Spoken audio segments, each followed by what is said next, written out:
Hello friends, मेरा नाम है उमैर सईद और आप देख रहे हैं मेरा चैनल न्यू एक्वेरियम हॉबी। ये मेरा 90 गैलन का टैंक है और डाउन साइड पे 35 गैलन का सम फिल्टर है। Everything is best. इस पे मैंने वाटर ओवरफ्लो सिस्टम लगाए हुए हैं 2। एक एमरजेंसी ड्रेन है इस साइड पे, अगर हम देख लें ये वाला, इसका वाल 100% ओपन है। ये वाला ब्लैक कलर का ये जो वाल है ये 100% ओपन है। और एक नॉर्मल ड्रेन उस साइड पे है, उसका वाल 70% और 65% ओपन है। ये वाला उस साइड पे मैंने पूप कलेक्टर भी बनाया हुआ है। डाउन साइड पे पूप कलेक्टर है, उस वाल को ओपन करके मैं उसको वाटर को ड्रेन करूंगा और पूप उस बाउल में आ जाएगी और उसको आउटसाइड थ्रो कर दूंगा। लेकिन इस साइड पे सिर्फ ओवरफ्लो है, इसमें पूप कलेक्टर नहीं है, क्योंकि 90% वाटर उस साइड से ड्रेन होता है। एमरजेंसी ड्रेन में से नॉर्मली 5% और मे बी उससे भी लेस वाटर ड्रेन होगा। सिर्फ जिस टाइम वाटर ओवरफ्लो होगा या अप साइड जाएगा इस लेवल से ऊपर यहाँ पे, तो फिर इसमें से ड्रेन होगा। या सेकंड, जिस टाइम हम पंप ऑफ करते हैं पावर फेलियर के ऊपर या वैसे किसी वजह से भी पंप ऑफ हो और दोबारा स्टार्ट हो, तो स्टार्टिंग में इन पाइप्स में एयर होगी। एयर होने की वजह से वाटर का फ्लो मैक्सिमम नहीं होगा यहाँ से। उस टाइम आपका सम फिल्टर एम्प्टी हो जाएगा और यहाँ पे टैंक में वाटर का लेवल इंक्रीज होगा इस जगह पे। उस टाइम एमरजेंसी ड्रेन में से वाटर आएगा और वो डायरेक्ट यहाँ ड्रॉप होगा पंप वाली पार्टीशन में, ताकि पंप वाली पार्टीशन एम्प्टी ना हो। ये बैक साइड पे जो पाइप है ये उसका है। और इस साइड पे नॉर्मल जो ड्रेन है जिसमें से 90% वाटर आ रहा है वो ये है। वो इसमें से पास होकर जब तक एयर निकल जाएगी उसके बाद फिर नॉर्मल फ्लो स्टार्ट हो जाएगा। और जैसे ही टैंक का लेवल थोड़ा सा डाउन होगा यहाँ पे, एमरजेंसी ड्रेन में से वाटर का फ्लो स्टॉप होगा और जो नॉर्मल ड्रेन है उसमें से वाटर का फ्लो स्टार्ट हो जाएगा। कोई इशू नहीं है। और ये मेरे पास मोर देन 2 ईयर्स से बेस्ट वर्क कर रहे हैं। इस पर मैंने जो 2 वीडियोस अपलोड की हुई हैं डिटेल में, पूप कलेक्टर कैसे होगा और नॉर्मल ओवरफ्लो कैसे होगा। मोस्टली फ्रेंड्स ने बहुत ज़्यादा कमेंट्स किए कि किसी का वाटर का फ्लो स्टार्ट नहीं हो रहा, किसी का अगर स्टार्ट हो रहा है तो स्टॉप नहीं हो रहा। तो उसके ऊपर काफ़ी क्वेश्चंस थे, तो उस पर मैंने कहा कि क्विक एक मैं वीडियो बना लेता हूँ जिसमें मैं ज़रा एक्सप्लेन कर दूँ कि इसकी वर्किंग कैसे है। उसके लिए अगर हम यहाँ पे देखें तो ये एक सिस्टम है जो मेरे पास ऑलरेडी यहाँ पे लगा हुआ था पहले, क्योंकि पहले मैंने इस साइड पे भी पूप कलेक्टर नहीं बनाया हुआ था। अब मैंने यहाँ पे पूप कलेक्टर के साथ ओवरफ्लो सिस्टम बना दिया है, इसलिए ये जो बिफोर लगा हुआ था पहले जिसमें पूप कलेक्टर नहीं था ये वो है। इसको हम क्विकली ओवरव्यू कर लेते हैं। इसमें सबसे जो इंपॉर्टेंट पॉइंट है कि कोशिश करें कि पाइप का डाया जितना ज़्यादा हो सकता है वो यूज़ करें। अब ये मैंने 1 इंच स्केजुअल 40 ज़रा अच्छी क्वालिटी का है, थिकनेस इसकी काफ़ी ज़्यादा है, प्रेस नहीं होगा। एक दफ़ा अगर इसको बना लेंगे तो लॉन्ग टर्म फॉरएवर चलेगा। अगर मैं इसको 1 इंच डाई से कम बनाऊंगा, 3/4 इंच या हाफ इंच, वर्क करेगा, लेकिन फ्यूचर में प्रॉब्लम आएंगे। अगर मेरा टैंक 3 फुट लेंथ है या 4 फीट है, जैसे मेरा ये 4 फीट का है, तो मैं बेटर है कि इसको 1 इंच का डाई का बनाऊँ। उसकी रीज़न ये है कि आफ्टर 6 और 7 मंथ अगर हम इनसाइड देखें तो ये वेस्ट की एक लेयर बनती है। ये जो ब्राउन कलर की हमें नज़र आ रही है ये वेस्ट है, तो उसकी वजह से डाया थोड़ा सा इनसाइड कम होगा और वाटर का फ्लो फिर कम हो जाएगा। अगर मेरा पंप रिटर्न ज़्यादा करेगा तो फिर आपका डाउन ड्रेन कम होने की वजह से टैंक ओवरफ्लो हो सकता है, अप साइड से वाटर बाहर आएगा।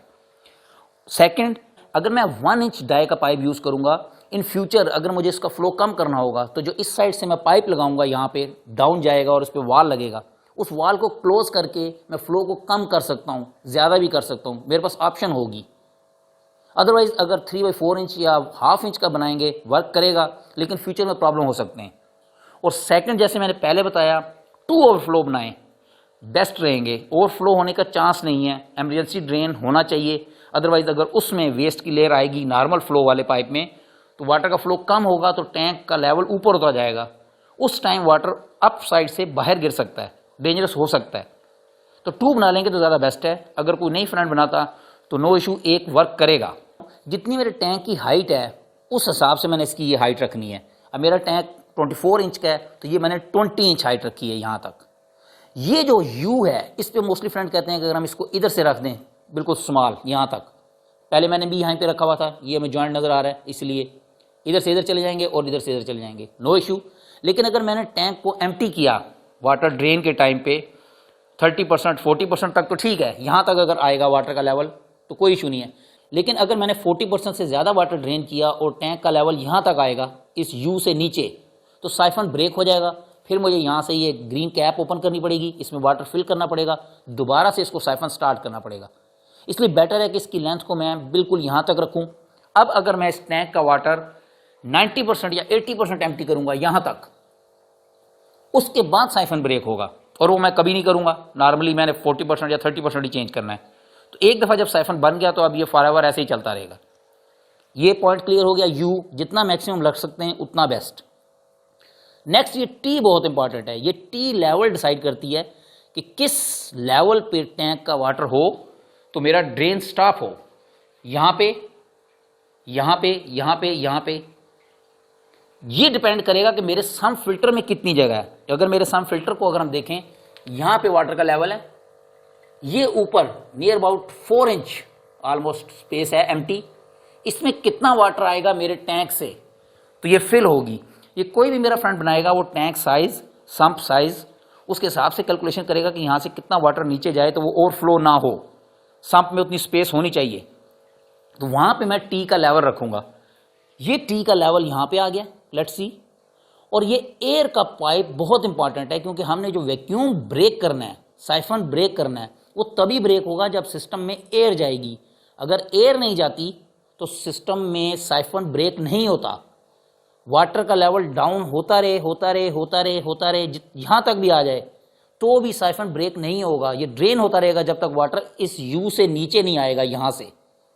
तो ये डेंजरस होगा कि मेरे सारे टी लॉन्च में वाटर ही हो जाएगा। इसलिए मैंने इस एयर के पाइप को भी यहाँ पे रखना है। इस टी से लिटिल बिट डाउन होगा। अगर हम यहाँ पे देखें, ये टी है, ये थोड़ा सा नीचे तक है। ये मैंने 1/2 इंच का लगाया था पीवीसी पाइप, स्केजुअल 40, ताकि इसको सपोर्ट रहे। जब मैं इसको अपने टैंक पे रखूँगा ऐसे, इस तरह, तो ये दोनों साइड से सपोर्ट रहेगी तो इक्वली इस ग्लास के ऊपर ऐसे फिट हो जाएगा। लेकिन इसमें जो पॉइंट है, अगर मैं इसको 1/2 इंच का लगाऊंगा तो मे बी 20 और 30% वाटर इससे जाए, क्योंकि ये क्लोज है। यहाँ से वाटर सेक्शन होके आके इस यू में से गुजर के जाने की बजाय ये क्लोज पॉइंट है, यहाँ से वाटर इन होगा और इधर से ड्रेन हो जाएगा सम्प में। लेकिन मैं चाह रहा हूँ कि यहाँ से कम वाटर जाए, मैक्सिमम वाटर मेरा टैंक के अंदर से जाए, ताकि वो वेस्ट को भी यहाँ से लेके जाए। तो इसलिए इसको कम डाई का लगाएंगे। तो यहाँ पे 8 mm का ये प्लास्टिक का पाइप रबड़ का लगाया जा सकता है, लेकिन थिकनेस इसकी अच्छी होनी चाहिए ताकि ये ऐसे बेंड ना हो जाए, क्लोज ना हो जाए। ये बेस्ट क्वालिटी का है, इसलिए मैंने इसको यहाँ पे एंड में ये फिक्स किया हुआ है 8 mm वाला। अब ये जो मैंने बनाया था ओवरफ्लो विद पूप कलेक्टर, इसमें मैंने यहाँ पे टी नहीं लगाई ये वाली, और डायरेक्ट यहाँ पे एक एल्बो लगाई है और एक स्मॉल प्लास्टिक का पीस लगाया है यहाँ पे, और ये रबड़ का पाइप लगाया हुआ है। ये सेम वही काम कर रहा है जो मैंने वहाँ पे 1/2 इंच का पाइप लगा के किया था और उसको एंड में क्लोज किया था, लेकिन उस पर मैंने डायरेक्ट यहाँ से लगा दिया। और इसके ऊपर ये मैं कवर लगा दूंगा इस तरह, ताकि मेरे पास जो स्मॉल फिश है अगर कोई, वो यहाँ पे स्टक ना करे या वेस्ट इसमें ना जाए, ताकि पाइप क्लोज ना हो जाए। इस तरह कवर हो जाएगा। अब जैसे ही वाटर मेरा ड्रेन हो रहा है, इससे नीचे आएगा, यहाँ से जैसे ही एयर जाएगी साइफन ब्रेक हो जाएगा, वाटर का फ्लो जो नीचे जा रहा है ड्रेन की तरफ वो कम हो जाएगा। और जैसे ही वाटर टी से नीचे आएगा यहाँ से नीचे, तो ड्रेन स्टॉप हो जाएगा। और स्टार्टिंग में वाटर का लेवल जब इंक्रीज होगा, जैसे ही वाटर लेवल यहाँ आएगा वो इस पाइप को क्लोज कर देगा, एयर जानी बंद हो जाएगी, लेकिन ड्रेन स्टार्ट नहीं होगा, क्योंकि अभी इस पाइप में एयर है यहाँ पे।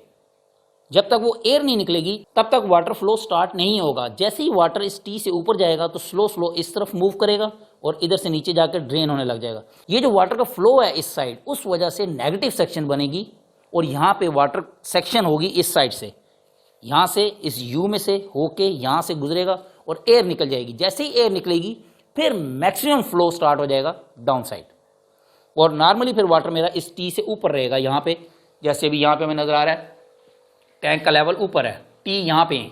और ये मैंने यहाँ पे जो यूनियन लगाया हुआ है, इससे बेनिफिट होगा अगर कोई मेरा फ्रेंड लगा ले तो बेस्ट है। जैसे मैंने अभी इसको ओपन किया हुआ है यहाँ से, और जो मैंने पूप कलेक्टर वाला ओवरफ्लो बनाया उसको मैंने वहीं पे यूनियन को डायरेक्ट बैक पाइप के साथ कनेक्ट कर दिया। तो अगर मैं ना लगाता तो फिर मुझे ये पूरा सिस्टम ये पाइप के साथ बनाना पड़ता। और इसी तरह यहाँ पे भी एक यूनियन लगाई हुई है। इन केस अगर मुझे इनसाइड वाला पाइप ओपन करना है तो मैं सिर्फ इस यूनियन को ओपन करूँगा और ये पाइप ओपन हो जाएगा, ये वाला।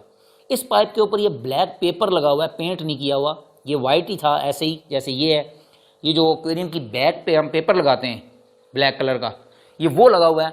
और इसके एंड के ऊपर बिल्कुल जहाँ इसका कार्नर आ रहा था ताकि ये ओपन ना हो, वहाँ मैंने सुपर ग्लू लगा दी थी थोड़ी सी इस जगह पे और फिक्स कर दिया था। अब ये नियर अबाउट 1 ईयर से भी ज़्यादा हो गया, ओपन नहीं हुआ यहाँ से।